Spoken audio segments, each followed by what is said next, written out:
Should the Steelers trade for Chris Olave or a couple other targets before the trade deadline? We addressed that on Locked On Steelers podcast. I'm your host, Chris Carter. Let's get into it.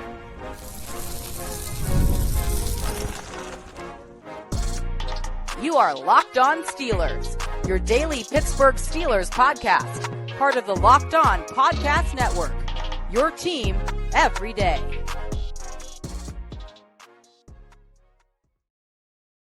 Hello and welcome to the Locked On Steelers podcast. I'm your host, Chris Carter, bringing you your daily dose of all things on the Pittsburgh Steelers. As always, you can find this show on your favorite podcasting apps and on YouTube. Like this video if you enjoy it. Subscribe to this YouTube channel to get all of your Monday through Friday episodes, as well as our bonus content. We thank you for making us your first listen every day because we're your team every day. And today's episode is brought to you by Mazda. Like the players, we sweat every detail because when you make every move count, pulling off the unexpected is only the beginning. Stay tuned later for highlights in this week's Moving the Game Forward. Mazda, move and be moved. All right, Steelers fans, it was a happy bye week. We'll get to the AFC North drama in a bit. But as I said towards the end of the Friday episode, I was going to reopen the call-in line for you guys to ask some questions. And you guys came up with some pretty good ones. So as always, you can call into the call-in line at 412-223-6644. When you call, leave your name, where you're from, keep your question under a minute. We try to get your questions on the show, and quite a few of you all have questions. We'll get to some of them in this show. We might try to squeeze some more on them into tomorrow's show, but there's a lot of questions at this time of the year about the trade market, and especially for that wide receiver 2 to pair with DK Metcalf. Here's G from Richmond, Virginia, asking about Chris Olave. Hello, Chris. This is G out of Richmond, Virginia, currently sitting in a hotel in Jacksonville, Florida. What do you think about the odds of, since the New Orleans Saints season appears to be going down the drain, about them trying to trade for Chris Olave? And also, looking at the way the defense has been playing, when do you think, or if you think, the linebacker that we picked up from the Patriots will see any playing time to help stuff the run? Do you think that's they're getting him up to speed for when we play the Baltimore Ravens and when we play the likes of the Detroit Lions? Enjoy the show. Listen to it every day. Keep doing what you're doing. Thank you. Peace. Thank you, G. We appreciate everyone who calls in. Again, 412-223-6644. Leave your name, where you're from. Keep your question under a minute, like G did, and we'll try to get your question on the show. So let's address the Chris Olave part. We'll get to the defense, but I look at Chris Olave and there's potential there. It's certainly there's certainly talent there.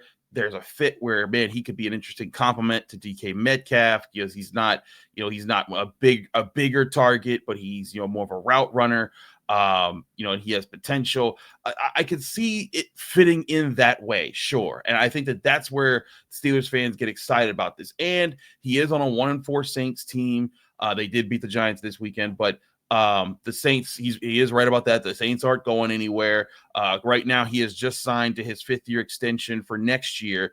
So he doesn't have a long-term contract. But to me, that is the problem that the Steelers kind of run into with this, is that if you're trading for Chris Olave, most likely you're trading and then trying to sign him to a longer-term deal. And the Steelers already have DK Metcalf tied up for some really big money at the wide receiver position. And I'm not 100% sure that they want to tie up another star receiver's money or pay that kind of a level for a player on top of that, because then they wouldn't have money to put in other places that they want to address next year, or to keep players that they want to keep on the roster moving forward. Now, I'm not an expert in what the going rate will be all the time. There's times I get it right, like I guess kind of correctly about TJ Watt's number and things like that. But I'd estimate that maybe he would want somewhere around $28-30 million a year, something like that, And so, but that's a lot of money. And right now, the Steelers cap space in 2026 sits at $43.5 million. And remember, that's without a quarterback on the roster. So I don't think that that Chris Olave is the one that they make work. Maybe it is. Maybe I'm misreading this, but I just feel like the money situation would have to be perfect. The only way I could see this working is if the Steelers are 100% sure they will get the quarterback that they really think they can get in this upcoming draft class, and that guy is going to be their starter, or at least, maybe roughly the starter, pass it off to him, whatever it'll be. But they will have their quarterback of the future and not need to sign anyone in free agency that would cost them. And in this way, if that quarterback, say, Fernando Mendoza or Lenore Sellers, they get one of those guys in this draft, and then they come up and they're playing well. Now you can say, okay, well, because we're not paying the quarterback that's playing really well because he's on a rookie deal, we can afford to pay 2 wide receivers like DK Metcalf and Chris Olave. That's the only way I see this working. But I think that there's a lot of circumstances that could be in the way there. And that's why I don't think Chris Olave is the move. I think that if the Steelers go and get a wide receiver, it's for a smaller name, a guy that's more of like fitting into the depth chart. And that's just why I don't think that there's some big groundbreaking move right now for the Steelers, because they have a lot of different things that they're trying to invest in right now. And adding another wide receiver to the mix, that would cost big money. I don't think that they're going to go in that direction again. Could be wrong, but I don't see it that way. And then on the question that you had there, G, about the linebacker, Jawan Bentley, I don't think that Jawan Bentley is going to be more than a spot player for this linebacker unit. I still think this is primarily going to be Patrick Queen, Peyton Wilson, Cole Holcomb as the 3 linebackers. And then if Malik Harrison gets healthy, he'll be back. I think Bentley was purely just another body to add when Malik Harrison got hurt. And they said, okay, let's put him in the mix and get him there. So I don't think that he's going to be that big a rotation. This is still primarily going to be Patrick Queen, Peyton Wilson, Cole Holcomb, getting it done as a trio, which I do think they're getting progress out of. I think Patrick Queen's playing at a very high level. I think Peyton Wilson had a great game last week. And then I also thought that Cole Holcomb, I think that he's starting to fit his way into being the early down guy to let Peyton Wilson focus on his role. So I think that's a good thing there. So good questions all around, G. We got another trade question here, and this question's about a trade for the Raiders, but as Dr. Bob will tell you, it's not for the Raider that you're probably thinking about, because everyone thinks about that receiver, Jacoby Myers. Here's Dr. Bob from Erie, PA. Hi, Chris. This is Dr. Bob from Erie, PA. I just wanted to ask you a quick question about a possible trade possibility with the Los Angeles Raiders, and it's not for who you might suspect. I was thinking, since Jackson Powers Johnson has lost his starting position to Alex Campa, and the Steelers were pretty high on him in the 2024 draft, would it be feasible or possible, even a great possibility for them to swap maybe a 5th for a 6th-round draft pick and grab Jackson Powers as a backup for their guard situation and potential takeover for Isaac Seumalo if he is to leave in free agency next year? Just wanted to hear your thoughts. Thanks a lot and have a blessed day. Love the show. Bye-bye. Thanks, Dr. Bob. Appreciate you calling in with the question. Is just as G did, as always, you can call 412-223-6644. Leave your name, where you're from. Keep your question under a minute.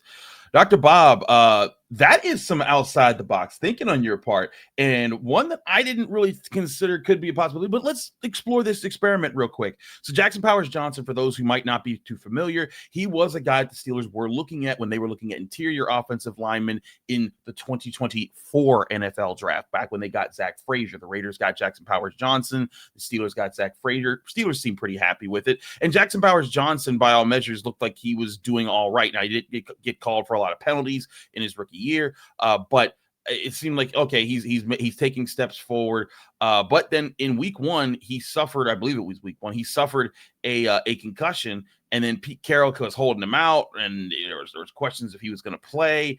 And so there have been some questions that, like, people don't understand, what's going on, and there's been a lack of clear feedback, according to the reporters around the Raiders, about Jackson Powers Johnson and what's going on with his situation, why he's being held back, even though he's cleared to play. So if there's some turmoil there, it's worth Omar Khan to just pick up the phone and see, hey, Pete Carroll, I know you just inherited this team. By the way, it's the Las Vegas Raiders, buddy. Los Angeles. What are we in the 80s?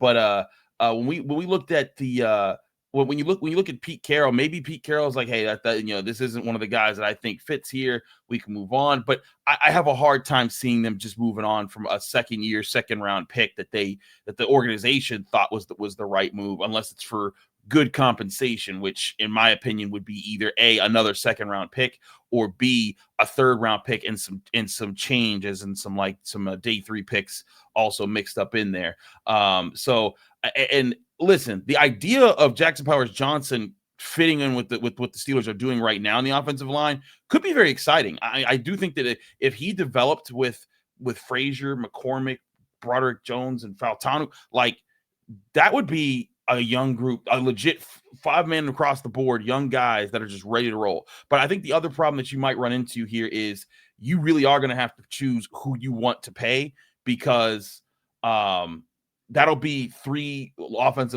starting offensive linemen from the same draft in Fautanu, Frazier, and McCormick. Actually, 4, because it's Fautanu, Frazier, McCormick, and then Jackson Powers-Johnson. That's a lot of money that's going to be due at the same time for the same position. And Broderick Jones will be due his fifth year extension of his rookie deal the year before. So I just, man, that would be kind of tough to fit all that money in there. But hey, maybe that's a good problem to have. Ultimately, though, like I said, I don't think the Steelers are coming off of early picks in any trades for players this year. I think they want to protect those picks so that they can go get the quarterback that they really want in this draft class. If that quarterback is there, if it's not there, they will use those picks wisely to go up and get a superstar at a position that they really value. But I do think it's interesting. And listen, if the Raiders are really not feeling Jackson Powers-Johnson, do pick up the phone and try to figure that out. And if you can get it and make it work without really hurting your draft stock, go ahead. Add another talented, flexible, versatile offensive lineman to your ranks, and maybe he does become the guy that replaces Isaac Seumalo, and you're pretty good at the offensive line for the next several years, because I think he's that kind of a player. So good questions from you guys. Well, we got other questions involving players on the team. We'll get to those next here on the Locked On Steelers podcast. I'm your host, Chris Carter. Stick with us. We'll be right back.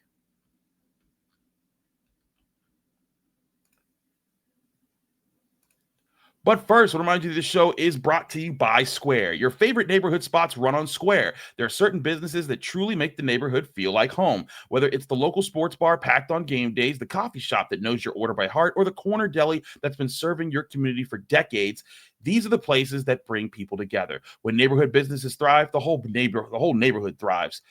Spending money there doesn't just support the business, it supports the people behind it and the community around it. Square is a proud partner of more than 4 million neighborhood businesses around the world. You can go to square.com/go/LockedOnNFL to learn more. But before you do, go support your favorite neighborhood spot. You'll be happy you did. Square. See you in the neighborhood. We're also brought to you by Mazda and Mazda's Moving the Game Forward segment for those who believe it's not just about playing the game, it's about redefining it. There are moments that do more than put points on the board. They move crowds, move culture, and keep moving the game forward. This week's moment that moved the game forward was the entire AFC North lost during the Steelers bye week. Yes, Mazda, normally you want me to highlight a specific player or a specific play, but no, we're highlighting the fact that the Ravens got utterly destroyed, the Browns bungled an opportunity, and the Bengals looked helpless against the Lions, and all 3 lost their games while the Steelers were sitting on the couch picking up space in the AFC North without lifting a finger. That's how they move the Steelers game forward. When you follow what moves you, the unexpected is only the beginning. And just like there's more to every highlight, there's more to a Mazda vehicle. Mazda, move and be moved.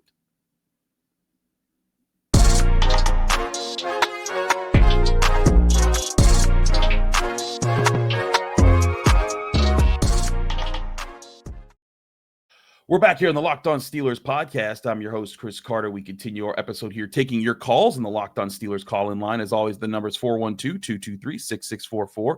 Leave your name, where you're from. Keep your question under a minute. We answered some trade questions, so now let's answer some other questions that you guys have about players that are on the team right now. Let's send it over to Parker in Indianapolis. Hey, Chris, this is Parker from Indianapolis. I was looking at the up-ahead schedule, and with Lamar Jackson being out for the Ravens for the next 3 or 4 weeks potentially, and potentially losing another 3 or 4 games without Lamar Jackson, how many games reasonably do you think the Pittsburgh Steelers could lose to maintain their number 1 in the AFC North going into the playoffs? Thank you for the time, and hopefully you can answer my question. Thank you. Thank you for your question, Parker. Appreciate you calling in. 412-223-6644. Leave your name, where you're from. Keep your question under a minute. So let's look at the Steelers schedule, and let's look at where the Ravens are with this, because as it stands, I'm literally recording during the end of the Patriots-Bills game. It looks like the Patriots are about to win this game. That Patriots win looks a lot better, don't it? Steelers fans who were saying the sky was falling because they won that game, but they just didn't win it the way they wanted them to. You're happy to win games however you get them. Anyways, looking at the Steelers schedule, let's say the Ravens in their situation. We'll look at the Ravens schedule.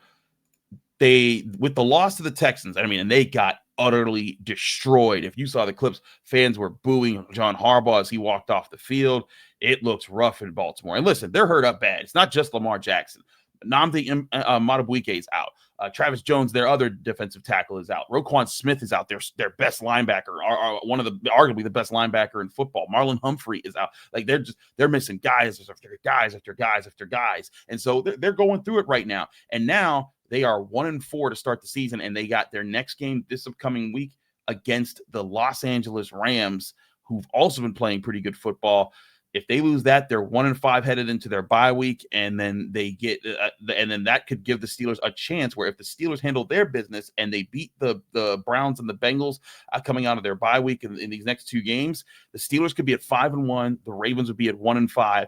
That'd be a 4-game lead over the Ravens with that. But I do think to get to your point here, looking at the schedules, the Ravens' schedule the rest of the way does lighten up. And I think that's the thing to remember here, is that the Ravens still had a rocky start to the season, not just because of their injuries, but because they did play some of the top dogs in the NFL: the Bills, the Lions, the Chiefs. The Texans aren't really, but those first 3 games right there, those are all tough games that you're going to flip a coin and sometimes lose. And that's where I think the Steelers.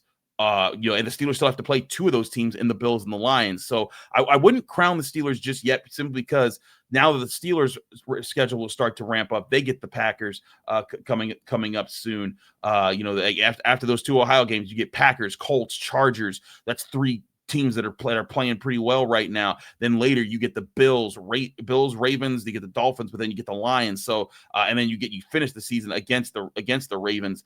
The Steelers have their own struggles. But let's answer your question here. Let's say that the Ravens they lose to the Rams next week. They're 1-5.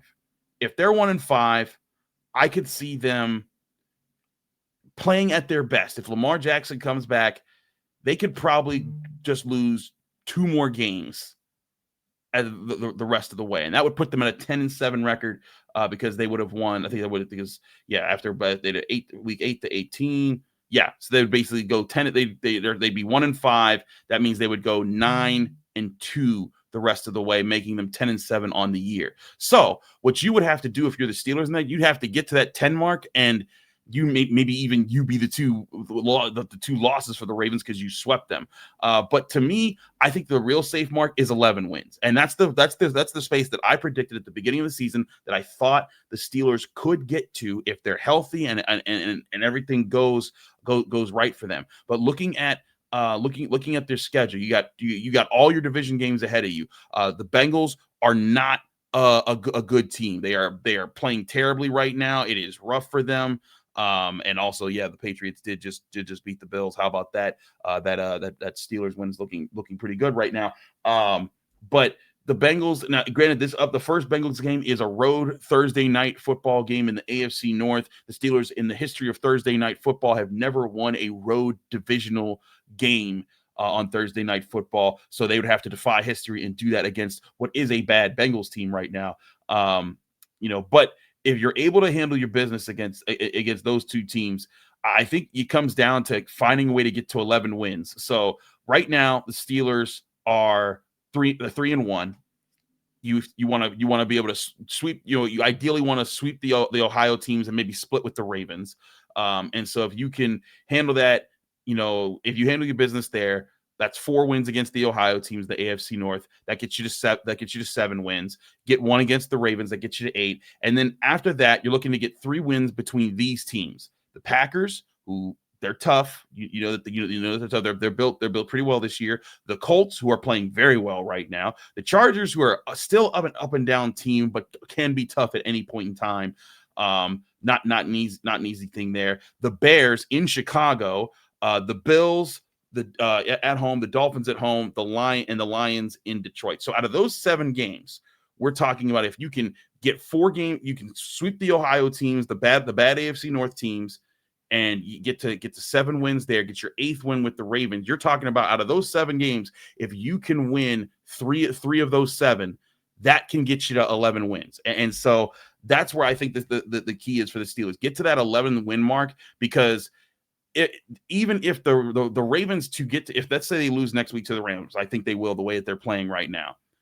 They're at 1-5. To get to 11 wins, they'd have to go 10-1 the rest of the way, and that would just be a lot to ask for a team that's as hurt up as they are. And there are still, I mean, they don't have cupcakes on their schedule, but I think their schedule is not as hard as the Steelers. The Ravens play the Bears at home. They get the Dolphins, who just don't look good, but they have to play the Vikings in Minnesota. We've seen the Vikings. They gave the Steelers a hard time. The Vikings can get you. They have to play. They still get to play the Browns. They get to play the Bengals twice, so those can be wins for them. They get to play the Jets. They're terrible right now. They get both their games to the Steelers. That's the split that you're hoping to get there, or if you can sweep them. But they also get the Patriots, and right now the Patriots look a lot tougher than I thought they would, because the way they just beat the Bills, the Bills on Sunday Night Football. So maybe that's a tougher win for them, and that could be a place where the Steelers pick up ground. But then they also play the Packers in Green Bay.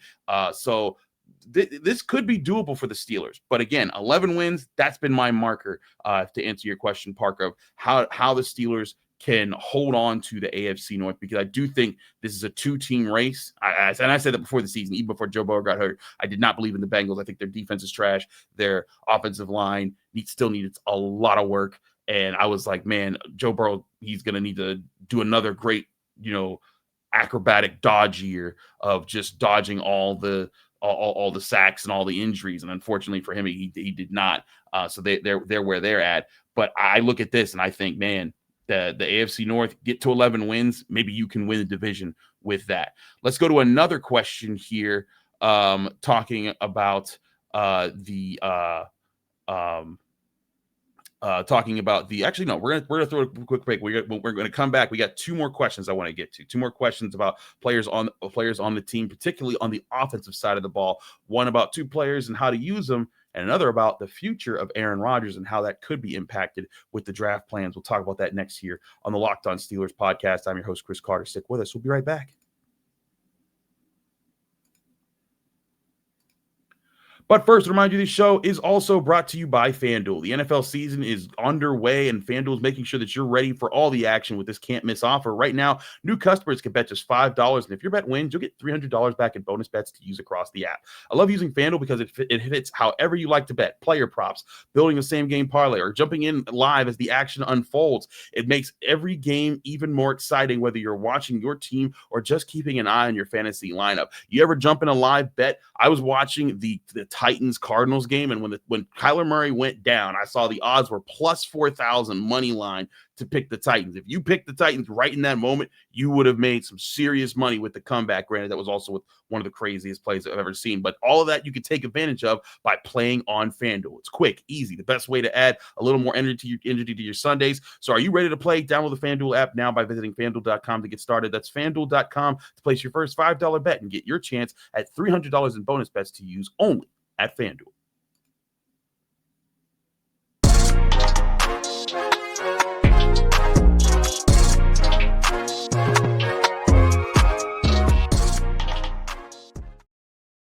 We're back here on the Locked On Steelers podcast. I'm your host, Chris Carter. We continue to take your calls on the Locked On Steelers call-in line, which we opened up for the bye week, 412-223-6644. Leave your name, where you're from, keep your question under a minute. Let's go to Dwayne in Suffolk, Virginia. Got a question about Aaron Rodgers. Hey, Chris, this is Dwayne out of Suffolk, Virginia. Interested in knowing your thoughts of running it back with Aaron next year. I can say I'm shockingly surprised how good he's doing. He seems happy. They're protecting him pretty well. He looks pretty good. So interested in knowing your thoughts of maybe they were running it back with him next year, or did they still go with the plan of drafting a quarterback, maybe have him sit behind Aaron next year? He seems open to coming back next year from what I've seen. So interested in knowing your thoughts. All right. Hope to see you next week at the game. I'll be at the Browns game. All right, bud. Thanks. Shout out to you, Dwayne. Yeah, man, let's try to link up before the game there. Thanks, Dwayne, for calling in. As always, 412-223-6644. Leave your name, where you're from. Keep your question under a minute. Dwayne, so I actually laid this out before the season, and I think the same parameters have to be met if Aaron Rodgers were to play for the Steelers for more than just one season. They would need to be good. And when I say good, they would need to probably get to like the divisional or AFC championship round, because I think Aaron Rodgers sticks around if he sees the potential for adding a Super Bowl ring to his ledger, and if he sees that there's something brewing in Pittsburgh and he can be part of it and he's still got it going into next year, then he'll do that. But I also think it's going to take more than just that, because it can't just be that the defense is playing at a high level and their offense is doing just enough. He's going to need this offensive line to mature. And listen, we're seeing signs of that maturity. They're getting better in pass protection. They're getting better in their run blocking. But it's also gonna take make sure he knows, hey, I'm getting protected. I can still have a good situation in the offense. Arthur Smith probably not going anywhere. I don't want to have to change up and learn a whole new offense again. I want to have everything. I think it has to be as comfortable for Aaron Rodgers as possible. So I do think it is possible, but it would take still quite a few things happening going into the end of the season. Now, here's the other part about this. So, like, you get this, and you brought up the quarterback draft. I still do think the Steelers are very much looking at this draft class, and there's still some really good prospects they could still trade up for and get early in the first round. There would be nothing wrong if you did that trade up and Aaron Rodgers was still on your roster next year, and then your future franchise quarterback just learns behind Aaron Rodgers, and you still have Mason Rudolph and Will Howard to also stash on your roster to help with that. So I would have no problem with that if I'm the Steelers, but it would take age hits you so fast. The window can close hard and quickly on you. I mean, go back to 2020 with how quickly it shut down on Ben Roethlisberger. It looked like for those first 2 months, he looked like he had figured it out. He refound what he had before his elbow injury, and then it was that last month of play, like you just saw, it's gone. He does not have. He can't throw the deep ball as much anymore, and he's just not the same. And so you don't know when that'll come for Aaron Rodgers. He's 41. He'll be 42 in November, I believe. So, that'd be tough. But if you have the ideal situation, if he has a really good offensive line, if he sees many things building around him, maybe he does say, hey, let's run this back, because I think that we're getting better. And as we're getting better, I can be part of that. And maybe we could try to get a ring next year if things continue to develop. So that's answering that question. Our final question is about the guys that play behind Aaron Rodgers, and that's the running backs. Take it away, Jeff from Colorado. Hi, Chris. Jeff from Colorado. Love the show. Been listening for a while now. It's become a part of my morning commute. Just had a quick question regarding the Steelers run game. Wanted to get your thoughts. I know Jaylen Warren had opened up the season and was fairly effective, but with him being down in Ireland, Kenneth Gainwell really showed up in a significant way. I was just wondering what your thoughts were, if that might turn into a two-headed beast. I know in the past that the Steelers have kind of deployed main back to handle most of the responsibilities as opposed to a platoon, but it kind of seems like they might try to get both guys involved.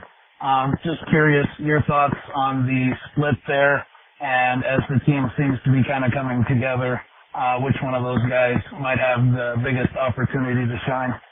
Thanks for taking the call. I hope you have a great day.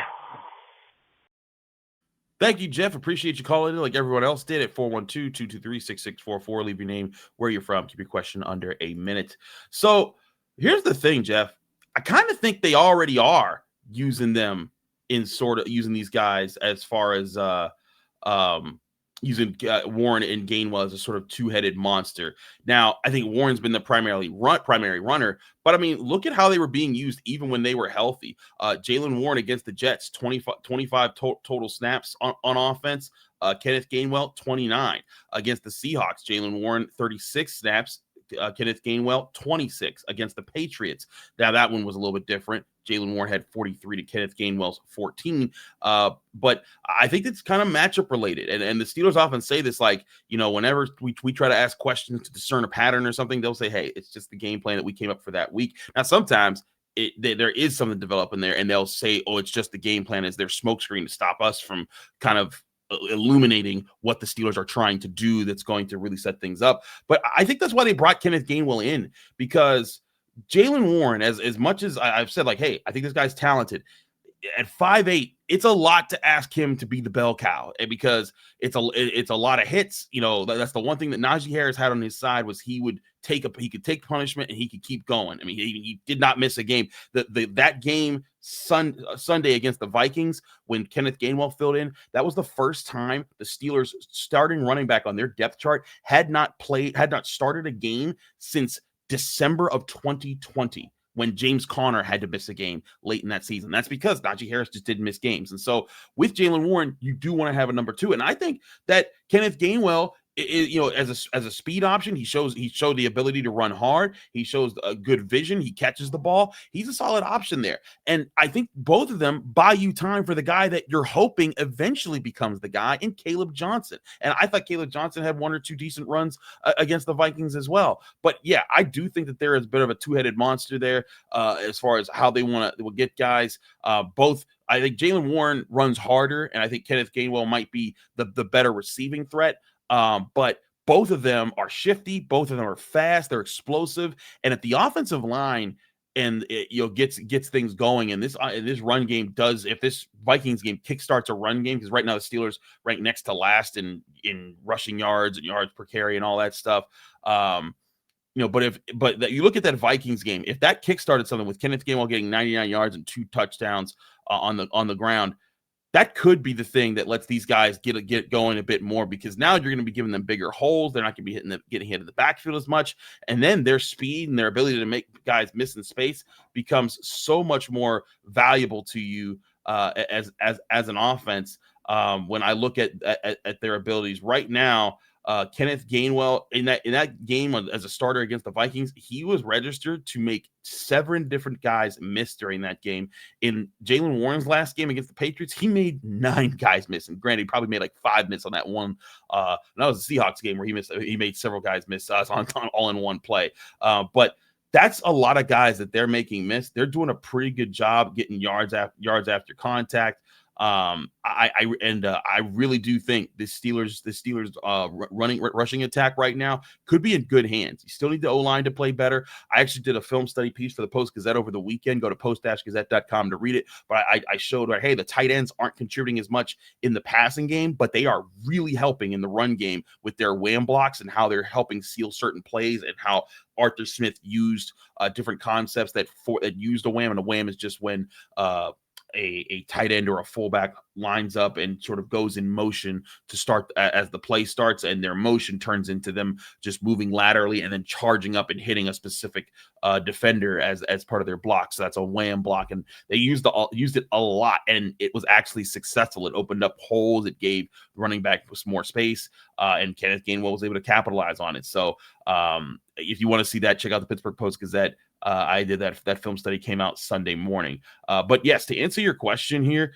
on the running backs, Jeff, I think that Kenneth Gainwell and Jaylen Warren are going to be a tandem for the rest of the year, and I think it's a good one, because it could be a thing where, like, hey, maybe one breaks off a long run and gets winded, you put the other one in, and they can also have that speed. That could be something tough for defenses to keep up with. But again, it's going to start with the O-line. But I do think that there's a good potential with these two veterans to play well together. And again, buy time for that rookie to figure things out, get his confidence together. And then eventually you do have that big-bodied guy in Caleb Johnson that maybe can carry the load and be the main guy in the future. But for right now, Jaylen Warren, Kenneth Gainwell, they're doing their thing. And I think the Steelers fans are going to enjoy watching them do their thing. That's all for today's episode on the Locked On Steelers podcast. We hope you had an enjoyable bye week. The action is back today. I'm actually going to be back in the Steelers facility today. Because it's they're coming off the bye week. They start practice a bit earlier in the week. We're going to be getting to talk to people. I'll take you inside the Steelers locker room, and we'll have some points of conversation from what we learned in the Steelers locker room on tomorrow's show. So stay tuned for that. And also still call into our call-in line. Thanks to everyone who's called in so far. We still have one more call that I wanted to get to but didn't have time for today. But call in at 412-223-6644. Leave your name, where you're from. Keep your question under a minute. We'll try to get your question on the show. Thanks again, everyone, for tuning into the Locked On Steelers podcast. Happy Monday. We'll see you again soon tomorrow on the Locked On Steelers podcast.